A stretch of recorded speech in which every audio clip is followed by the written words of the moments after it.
Being a Final Fantasy fan is difficult, especially if you've been one for the majority of your life like I have.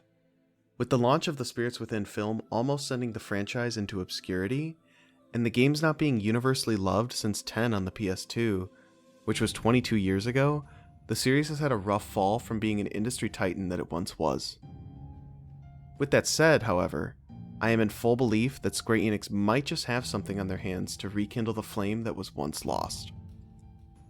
Long-running franchises have to adapt to stay relevant. As Welt from Honkai Star Rail says, "Survive or be destroyed. There is no other choice." Just like how Doom 2016 hurtled boomer shooters as a genre back into people's minds and breathed much-needed life into that almost forgotten series, or how Breath of the Wild helped the Zelda franchise stay relevant from a staleness in the formula coming off of Skyward Sword. I believe Final Fantasy XVI will be able to do much of the same for this almost 40-year-old franchise. Just to get this out of the way, even though Final Fantasy XIII, XV, and many of the spin-offs can be met with harsh criticism, I still appreciate them regardless. Each of these games is a tentpole moment of the series, and I'm sure many fans' lives, mine included, have been changed because of these games for the better. With that said, this, and thus bring an end to this empty dream.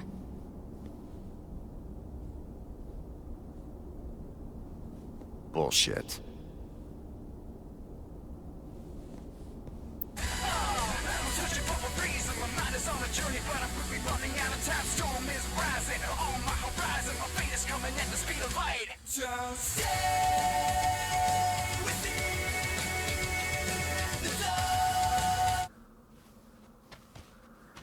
He's out there. I can feel him. this ain't it, bro.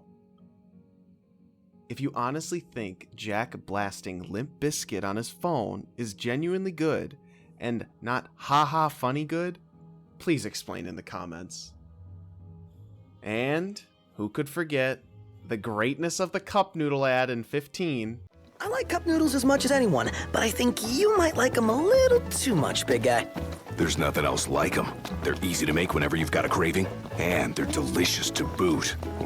I'll never forget my first time. Something dawned on me when I was on my own.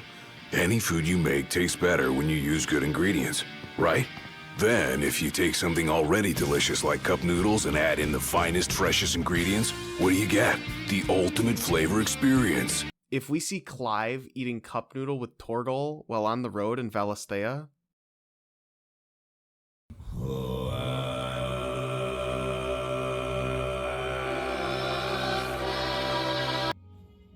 alright, that'd be actually pretty cool. Not gonna lie. But at least just make it DLC.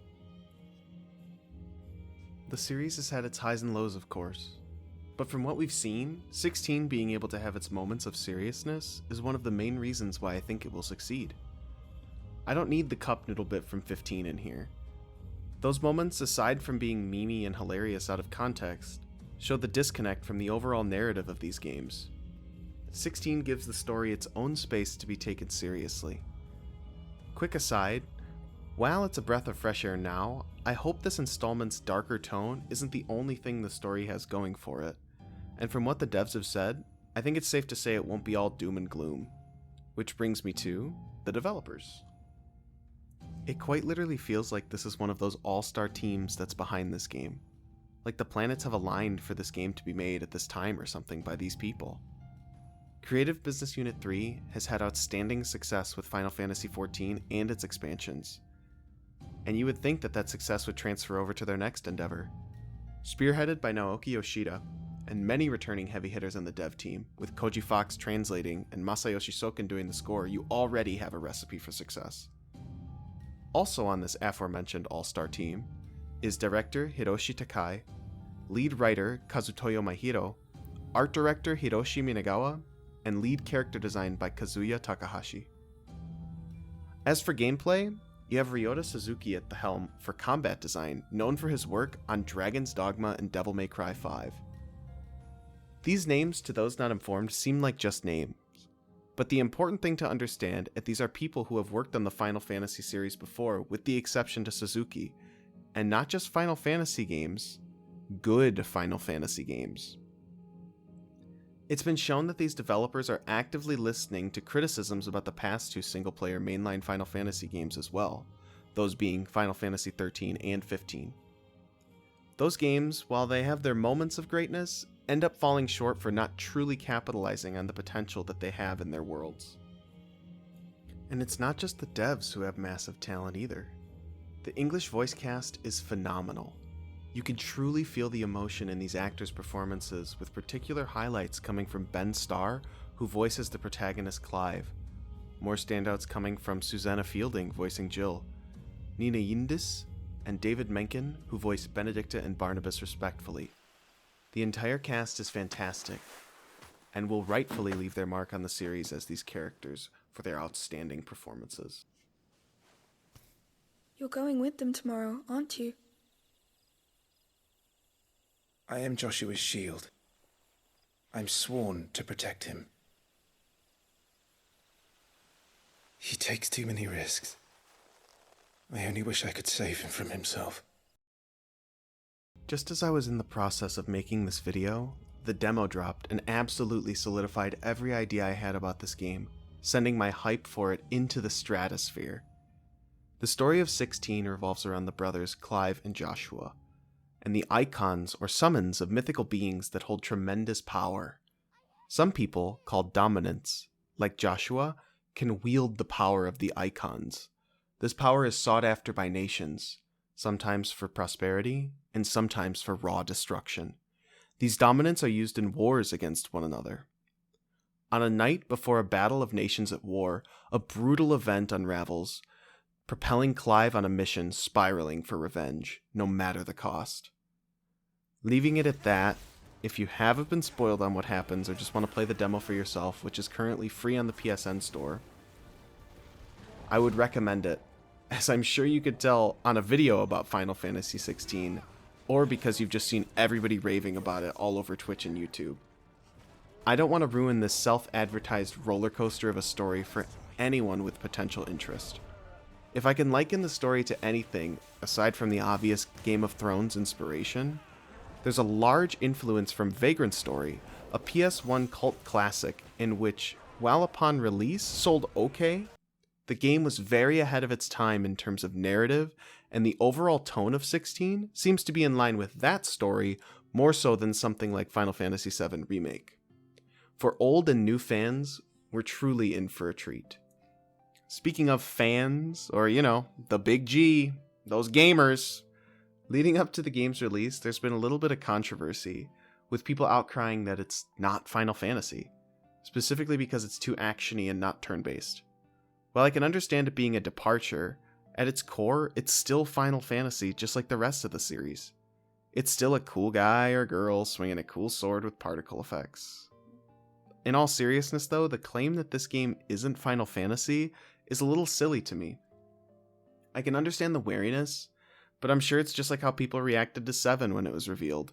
The fact that it wasn't medieval was mind-blowing and they rejected it. Or how 11 being online was rejected as well. Or 12, 13, etc. As stated earlier, to stay relevant, you have to adapt. Yoshida said it best himself when posed the question on how the series was doing during an interview with Inverse in 2022. Quotes, "In terms of whether Final Fantasy is successfully adapting to industry trends, I believe the series is currently struggling. We're now at a point where we receive a wide variety of requests regarding the direction of our game design. To be honest, it'd be impossible to satisfy all of these requests with a single title. My current impression is that all we can really do is create multiple games, and continue creating the best that we can at any given time. For me, Final Fantasy is about having a deep story, rich game design, the best game audio to accompany those aspects, as well as the inclusion of chocobos, moogles, and summons." End quote. The importance of this game in today's environment, just like Zelda Tears of the Kingdom last month, and God of War Ragnarok previously last year, is that some of the best games are that of single-player narrative-driven experiences. And in an age of always online live service games, experiences like this are few and far between that get rarer with each passing year. Even though Zelda Tears of the Kingdom captured the hearts, rightfully so, of everyone that played it, and everybody thinks it's going to get Game of the Year, I'm going to make the claim that Final Fantasy XVI could very well take the Game of the Year crown for 2023, although Keighley is probably not going to let that happen. It'll be seen when the game releases next week if I'm incorrect about this game, and if it flops, I mean, I'm going to be honest, that would look really bad for me, because this is my first video, so fingers crossed. To wrap up, just like how Bloodborne was the first real system seller for the PS4, that you had to get that console to play that game, I can see Final Fantasy XVI easily doing the same thing for the PS5.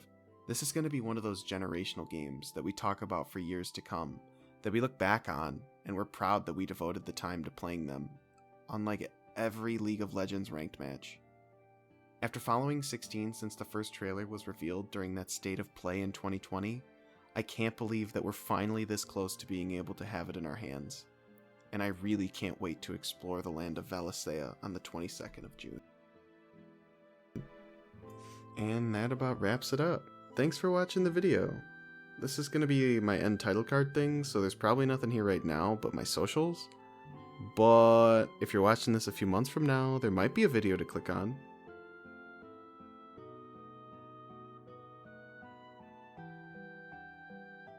You know something? Going through all that trouble to make our own custom cup, it's made me appreciate cup noodles even more.